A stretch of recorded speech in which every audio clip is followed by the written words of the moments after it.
Alright, not gonna lie, I've been looking forward to making this video since the last one, so, hold on. Wonderful. Welcome back to the Least Professional channel on YouTube. How's everybody doing? So, I have been looking forward to making this video since the last comments video, mostly because I've been really enjoying reading the comments that you guys have been leaving, and there's been some awesome comments that I'm really looking forward to reading and responding to in real time here. I try to respond to every single comment on every video. I think I get most of them, but whether I've responded to them or not in the comment section, I wanted to use this video to kind of highlight those and say thank you for commenting, because I really do appreciate everybody that takes the time to comment. So let's go ahead and get into it. Okay, so this is only my second comments video, and the last one I kind of jumped around a little bit, so I'm going to try something a little bit different for this one. Since it's still experimental, I'm going to start from the top of the list. So on my most recent video, I had a bunch of really awesome comments. What is the simulation hypothesis video, which came out last Wednesday, and that was a fun video to make, and the comments on that were really cool. So the first comment that I have on here to read from that is from TrueDat, and I think this is the first time that you've commented on one of my videos. If I'm mistaken, let me know. But thanks for the video, it was interesting, and it was also a lot of fun to make, so I'm really glad that you enjoyed that video. Those are the kind of things that I want to try and do more of in the channel. So the next comment down was from Mominator7. I think I'm saying that right. If I'm not, correct me. But that was on the Ghosts Are Not Real video. And they said, here from World of Mr. Gray, saw you in the comments and thought I'd check out your channel. So far I've enjoyed, new subscriber. Thank you for subscribing. Had a few people come over from World of Mr. Gray. He's one of my favorite YouTubers. Outside of myself, obviously I have to be my own favorite, right? But yeah, Mr. Gray's got a lot of awesome videos, and if you haven't checked it, if you're not here from his channel, you haven't checked him out, go check out his channel, because he's really cool too. So Kevin Johnson down here on what is the simulation hypothesis had a couple of different comments. They're not in the order on the screen here, but the first comment here was good video. Have to say, I believe the probability that we're living in a simulation is well over 10 to 20%. I think it's more like 95 to 97%. Nothing else would make any sense to me.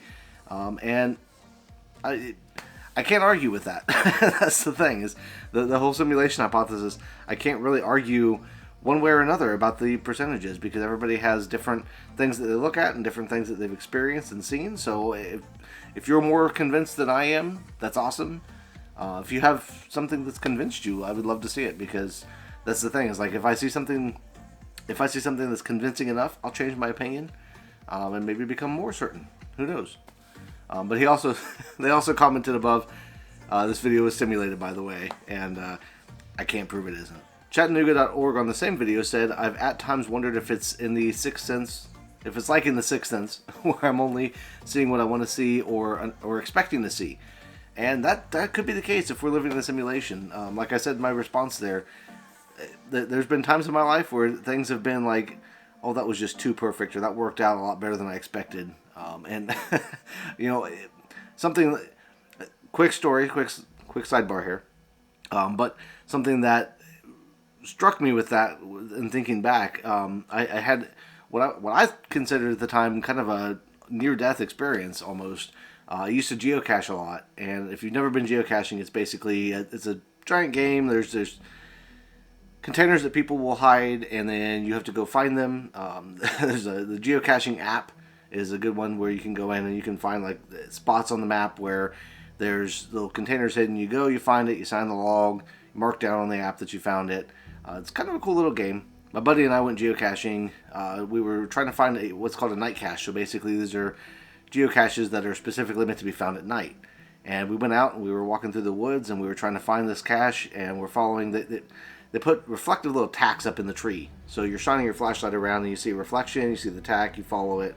So we were doing that, and we came across what looked like a dead end for us, because there's a river that was going across, and we couldn't find any more tacks on the one side of the river, and thought, okay, maybe there's some on the other side. Well, I crossed the river, and I crossed over this little log, but the problem was with that log, when I got to the other side of it, it was real shaky, and I knew I couldn't come back that same way. And it had been raining, it was cold, it was probably 40 degrees out at the time, so it was real cold, and I didn't want to go in the water. But I'd already crossed it, so I looked around, couldn't find any more tacks, and decided, well, I've got to go back across the river. and I actually went down the river a little bit, and I found this other log that was across a much wider portion. This was probably a good 30 or 40 feet across, and it was a tree that had fallen across the river. So I decided, okay, I'm going to try to cross this. I was successful crossing the other one, which was only like a 6-foot span, so I'm going to try to cross this.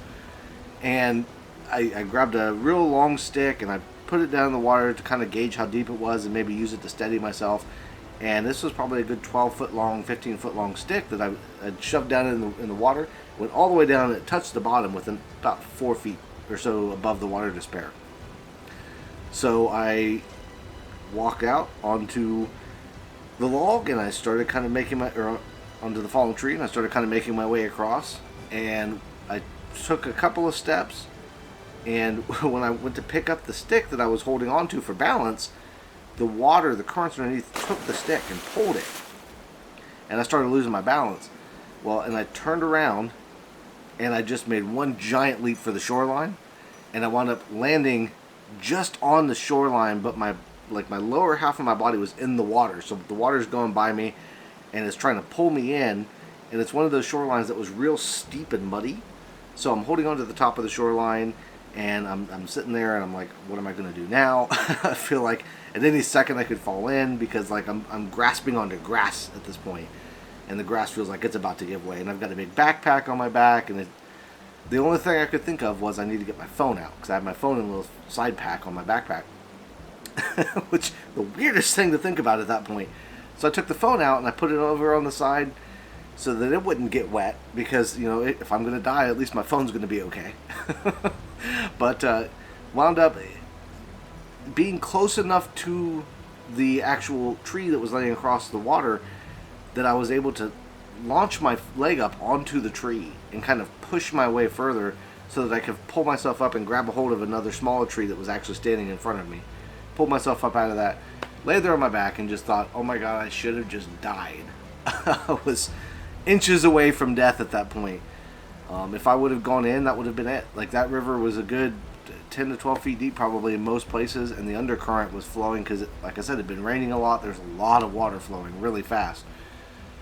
So learned a hard lesson that day. But getting back to the point, with that, I thought to myself, like, that was just almost too perfect the way that worked out.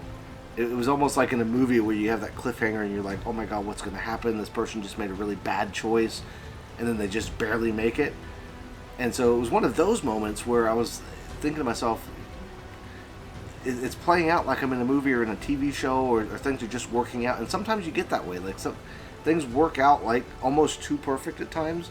And so that's the kind of stuff that really makes you wonder, like, am I only seeing what I want to see or what I'm expecting to see? You know, was that tree there in front of me that I was able to grab a hold of and pull myself out because I wanted to see it there? I don't believe that that's the case, but it's one of those things that's how it kind of works at times. So, yeah, I get where you're coming from with that. That was an awesome comment, and I digress a little bit. I got a little carried away there on the story. But, yeah, that was one that really got me thinking. So right below that one, Tamariella's Home commented, another idea, what is real? Technically, the Skinwalker is real, the Slender Man is real, if only legends in our heads. These things may exist, or things may exist and not be what we expect them to be. Example, Skinwalkers were real at one point and probably still are today. They were cannibals. They made up stories of these spirit beasts possessing them and making them eat their fellow man in times of difficulty. So it was real, it's just not what one expects of the legends. That might be a fun topic, and I agree. That actually might be, that is a very good suggestion, and I think I'm going to have to take that up and actually make that into a video here very soon. I've got a short list that I'm gathering for videos, so I think I'm going to add that to my list of topics. Chance 40, Azareth in Lovecraftian fiction from the 30s is the sleeping god who's dreaming of this universe, and if he wakes up, it all stops. Twin Peaks TV series, 3 seasons, is based partially around everyone in that world that we're living inside a dream, and gravity isn't a force. The gravity isn't a force part was in reference to near the end of the What is a Simulation Hypothesis video. I mentioned gravity, and yeah, I didn't acknowledge at the time. My mind kind of freaked out because a lot of these times, especially with that one, when I'm doing a video, and for that one I had a long script written, but I hadn't written like a closing out for it. So I was trying to think on the fly of an example, and gravity was just the first thing that popped into my head, and I kind of just ran with it. So I didn't talk about it the way that it should have been talked about. But yeah, that's a good point, and good point on the Lovecraftian stuff in Twin Peaks. You know, the idea of the whole world being a dream is out there in other places other than the story that I shared in that video. So it's something to think about when it comes to simulation type of stuff. Take a sip of my tea here. I find the tea with honey helps with vocal cords, and especially lately I've been trying to make more videos. I've been talking a lot. So that's helped out my vocal cords with the cold and the wind and the sinuses and all that kind of stuff that affects me this time of year. It's nice to have that. Okay, so on the simulation, what is the simulation hypothesis video again? Bree had a good comment here. I would have died in the fire making mac and cheese made me laugh. And it's true too.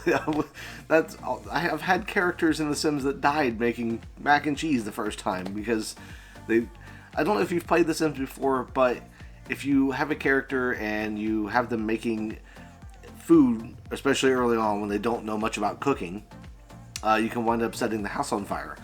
And the problem with The Sims that I've always had is you forget to buy a smoke detector for one. But then when the house sets on fire, they all freak out and run around in circles like they don't know what to do. They don't even run out of the house and just stand by the street. They just freak out and run around there.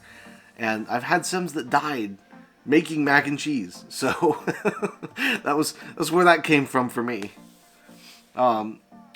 She also said, I never made it that far. I would just use a cheat to get me lots of money, spend a few hours making a mansion, then quit to go play Zoo Tycoon. I'm intrigued by the simulation theory. Another great video, and have a great day. You have a great day as well. I'm glad that you enjoyed the video. And Zoo Tycoon, the old Zoo Tycoon games I liked. There's a new one out that I've been thinking about trying. I've had it on my wish list for a while to buy. I just haven't pulled the trigger and actually bought it.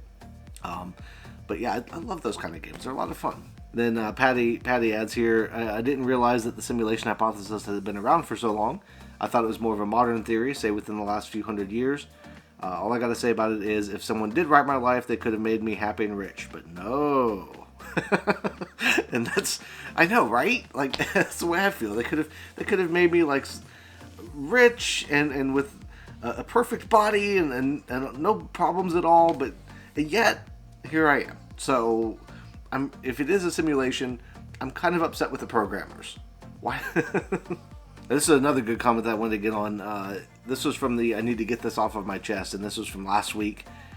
This was kind of a video spur of the moment. Like, I wanted to, some things I was thinking about, and I just kind of wanted to talk.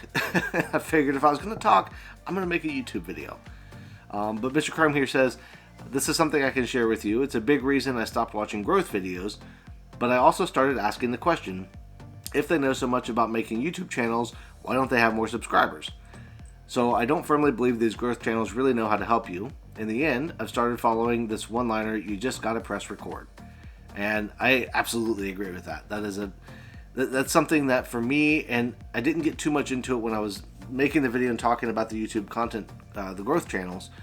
But when I first started this channel back in June, I really didn't know what to expect. And I was trying to research and learn as much as I could, because I've heard things about the YouTube algorithm and growing on YouTube is hard, and there's all these things that you have to do. And some of the stuff that they were offering up, it's all generic information, but some of the stuff, they're talking about the titles and the thumbnails, and especially when it comes to like the watch time and stuff like that, they say, well, you need to make your videos jump cuts constantly. There needs to be constant action, constant moving, and to me it didn't make a lot of sense. And as I've grown with the channel, starting off making the photography stuff and then moving on to where I am today, I found along the way that the reason I was making the photography stuff was because at the time it was really interesting to me. It was something new I was learning, and I wanted to kind of share it. But I got to the point where I'd made a bunch of photography videos, and I found that while I still enjoyed photography, I wasn't enjoying making content about photography. But something that I've always enjoyed is things like philosophy and ghost stuff. And with the ghost stuff, I was like, this is a really cool thing that I would love to just talk for hours and hours, and I have. I've got a bunch of videos up about ghosts now. But it's stuff that I can talk forever about. So I decided to start making that kind of content because it was something that I felt like I would enjoy more. And what's the point of being on this platform if you're not enjoying it? Another little sidebar here, but talking about, there's a lot of bigger YouTubers that have been around for a long time that have blown up on the platform, have gotten really big, have made a ton of money, they're superstars, but a lot of them have, while they've grown an audience, they haven't grown a community. And to me, what's more important is a community. If I never get 1 million subscribers, if I never get 1 million views, having videos like this where I'm reading comments that you guys are leaving, that means a ton to me. I can't even express how much it means that something that I'm making is being sent out to the world and that people are responding positively to it. And I don't need validation from 1 million people. I don't need any of this big stuff. There's milestones that I would love to hit at some point. 100 subscribers is a big milestone that I would love to hit. 500 subscribers, mostly for things that you get when you unlock. YouTube is like a level system. You unlock things as you go. So like at 100 subscribers, you can put in a unique channel name in your URL. At 500 subscribers, you unlock the community tab, which is another way to interact with the community. So it's another way that I could post things and talk to you guys, which that matters to me. Above that, though, the more and more I've thought about it, especially over the past few months, as I've kind of grown more into this and been enjoying it as much as I have, hitting that 1,000 subscribers, that's why a lot of people want to hit 1,000 subscribers, is because it's a monetization threshold. It's the point that once you've hit 1,000 subscribers and 4,000 hours of watch time, you can join the YouTube Partner Program and start making money off of ads. And on the one hand, it's cool that program is available. On the other hand, if I don't hit that point, it's not the end of the world. For me, I never grew up. I didn't grow up in the YouTube age. I didn't dream of being a content creator when I grew up and got older. I'm enjoying what I'm doing. I'm enjoying the interaction and talking to you guys and having these discussions in the comment sections and making these videos and helping people out. That's all enjoyable to me. So if I don't hit the monetization, and even if I got to the point, I've been thinking a lot about it lately because I've been watching different channels on YouTube, and even if I were to hit that point where I had 1,000 subscribers and 4,000 hours of watch time, outside of maybe monetizing for the simple fact that like YouTube's going to put ads out there anyway, so I might as well make something off of them if they're doing it anyway, I don't really have the desire to make a living or make money off of YouTube per se. It would be nice to be able to fund some of the things that I want to do through YouTube so that I'm not putting all of my own personal money into it. But if that never happens, it never happens. Like I'm enjoying what I'm doing. I'm making content. I'm enjoying it. And just in that in and of itself is, to me, worth it. And I realize that not everybody feels that way. And there are people that are in it for the growth and they're in it for the long term. They want to become big and famous. And the one thing that the growth channels won't tell you, and if you're in a position where you're trying to grow a YouTube channel, that's a great thing.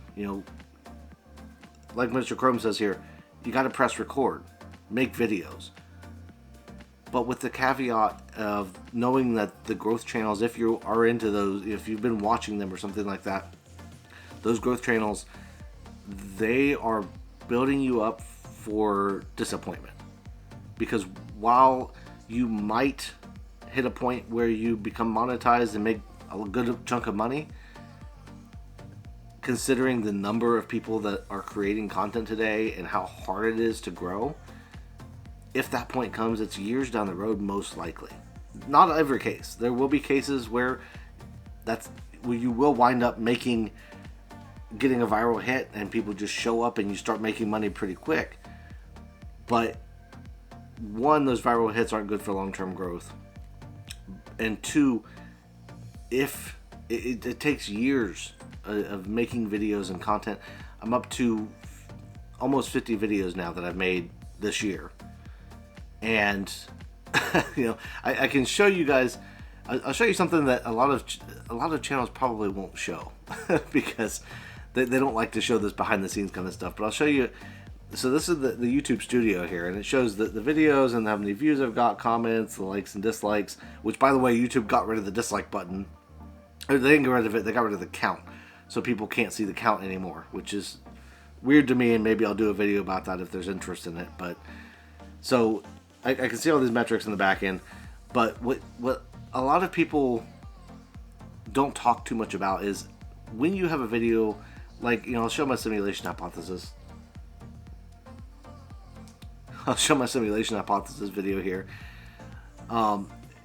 There's this thing called reach. And this is how many times YouTube has shown your thumbnail to people. And then the click-through rate is how often people click on it when it's shown to them. And YouTube's not really transparent about how they gather these metrics. So for instance, like impressions, is that 206 individual people? Or is it 206 times amongst a certain group of people? So they're not clear on all of that. But the point that I'm driving at is that I'm at the mercy, basically, of YouTube showing content for growth. And so as a new creator, one of the things that YouTube has to do is figure out what kind of content you make and what kind of people are going to like to watch your content. So they will show the content to people, see how many people click on it, and how long they watch it. So when you see the view number on a video, say somebody's got 10,000 views, well, that could mean that it's a good video, but it could also mean that they have 1 million subscribers. YouTube showed it to 30,000 of those subscribers, 10,000 of them clicked on it, and they only watched 30 seconds of it and clicked off because they didn't like it, so YouTube stopped pushing it. So there's a lot of things that go into this whole YouTube thing, and that's why I got to the point where the growth to me wasn't as important, just because, like, at the end of the day, what matters is the people that are taking the time to watch and comment and share their times, a piece of their time with me in these videos. And I appreciate that. As I've said before, like, it matters. It really does matter to me to see that kind of stuff, because I don't ever plan to have 10 or 15 or 20,000 people seeing my videos. But the people that do watch are the people that are important. So I'll get down off of that soapbox. It's the second comment now that I've gotten carried away on, but that's why I love these comments, because this is a fun way for me to interact and talk to you guys and share some of this stuff, because building those connections, it matters. It's important. So I had a comment here from Jennifer McCreath on I Need to Get This Off My Chest from last weekend. And she said, I totally understand falling down a rabbit hole on YouTube. I was looking at cake decorating and found myself learning how to make soap. I remember when I started learning to crochet, I was looking at beginner tips and stuff, and like you, they all seem to be more along the lines of making stuff to sell. I'm more in the mindset of doing it to have fun. I'm lucky to have seen you come from the start till now, and I couldn't be more proud of you. Also, I'm glad that you went more ghost story oriented, as that fascinates me, and I love hearing and learning more about the origins of folktales. Always believe in yourself, buddy. You have the ability to do this, and I got your back. And Jennifer, I appreciate that. I've known Jennifer for a little over a year now. She knew me before I got into making YouTube stuff, so that means a lot coming from you. And yeah, the ghost stuff. The ghost stuff fascinates me as well. Like, and I think there's a lot more people that enjoy that kind of content. And I enjoy making it, and so it just kind of, it works, it matches up, and that's what really drives me to keep on going and keep on pushing and seeing comments like that, and like I said, talking to you guys. So Patty G, poor Reaper, why do you want to kill him? Are you looking to take his place? And that was on the Reaper episode 1. So in case you missed my prior videos talking about that, the Reaper video, the Reaper series is going to be continuing over the next few months, and I've got a lot of cool stuff planned for that. I'm working on the beginning stages of episode 2 now. My plan right now, weather depending partially, is to try and get episode 2 up by mid-December. So sometime in the next 3 weeks probably, so keep an eye out for that. If anything changes, I'll let you know. But yeah, that's going to be that's a fun series for me that I've planned so far, and I'm hoping that it goes over as well as I'm imagining it in my head, as far as like what I've done with it so far. I've enjoyed it a lot. So if it comes out as well as I've imagined it, hopefully you guys will really enjoy that. Another sip of tea. John Taylor on the I Need to Get This Off My Chest video. Hello Joss, like you, I'm on the autism spectrum and I have a social disorder about meeting people. Never think you're alone and that there's no one out there to listen to you and share. Indeed, you might have found somewhere to do so. I'm enjoying your videos, so keep them coming. Appreciate that. that means a lot to see those kind of comments, so thank you. The random video channel. I also watch YouTube growth channels to help me. Some tips were helpful, many were the same. Thanks for the information. Yeah, no problem. This comment from Jessica J on the real ghost videos captured on video. Videos are fake. Lots of videos in there. I'm absolutely thrilled your channel exists. You're right about the messaging that people don't like to advertise because they don't want to scare away viewers. Let's not forget about Ghost Adventures, the TV show. I can't stand those guys. Yes, I agree with that in a way. There's some of those shows that I enjoy watching. Some of them are just cringe to watch, to say the least. I think some of them take themselves way too seriously. But yeah, and I think in another way they also give a bad view to people that would otherwise maybe believe in ghosts, or at least be willing to research the paranormal, because they see these kind of channels, these kind of shows, and they're like, oh, that's just a goofy guy running around pretending like he sees something. So yeah, that's a very good point there. I love this comment from Bree. I love the video. Love the video I was watching so intently that I jumped when the lady with the stroller walked by in the background. Yeah, that comment made me laugh when I saw that, because it was... I film at a local cemetery for a lot of the cemetery chats now, and I didn't realize before I started doing these cemetery chats that there are some cemeteries that just get a lot of foot traffic. So when I'm out there, you'll have people like the lady with the stroller walking by, and there's a lady and then there's a guy that walked by later with the stroller. So filming out there, I get a lot of people walking in the background, and I don't notice it when I'm filming. But yeah, that was a good one to get a jump scare in, an unintentional jump scare. And I'll go ahead and finish this one off with on the same video, or no, the 5 ways that the ghost videos trick you. So the 5 ways that ghost videos trick you video. John Taylor said, being of the slightly older generation, I learned something new today, and you explained things well. I lost concentration for a second and thought I was in Mr. Gray's kitchen for a moment, but you're doing a great job, plain English and visuals. And yeah, I didn't realize it at first. Mr. Gray did a video very similar where he kind of moved his cabinets and stuff and showed how masking worked. And his kitchen and my kitchen, I didn't realize how similar they were in some ways when I went back and I actually saw Mr. Gray's video that he did in his kitchen was actually featured on Slapped Ham. So if you know what Slapped Ham is, it's a top five channel where they count down like scary, creepy, ghost type of videos. And they released today, I think, actually, or this week, they featured Mr. Gray's video of his kitchen cabinets and stuff. It was submitted by somebody else in the community. They took a little clip of it. They asked his permission first. Took a little clip of it and stuck that on the subreddit, I think it was, for Slapped Ham. And Slapped Ham took it and took the story that the guy had and put it on his video. And that just goes to show another way that like these channels, they don't vet anything. They just show whatever people submit, and it doesn't matter if it's real, fake, if it came from a movie, if somebody made it up. Like, they don't care. They just share it. So always be wary when you're watching those kind of channels, because that's the kind of content you're going to wind up with. Okay, but that being said, I think this video is getting a little bit longer than I would have liked, but I hope you all stuck around. If you did stick around this far, I appreciate you. Leave a comment down below. Maybe I'll read read something about that. Read that in my next comment video. I've got some great videos planned coming up. It'll be sometime early to mid next week for the next one, so keep an eye out for that. And as always, I'll throw a video up here. Check that out if you haven't already. And I want to Thank you all for watching. Have a great day, and I'll see you in the next one.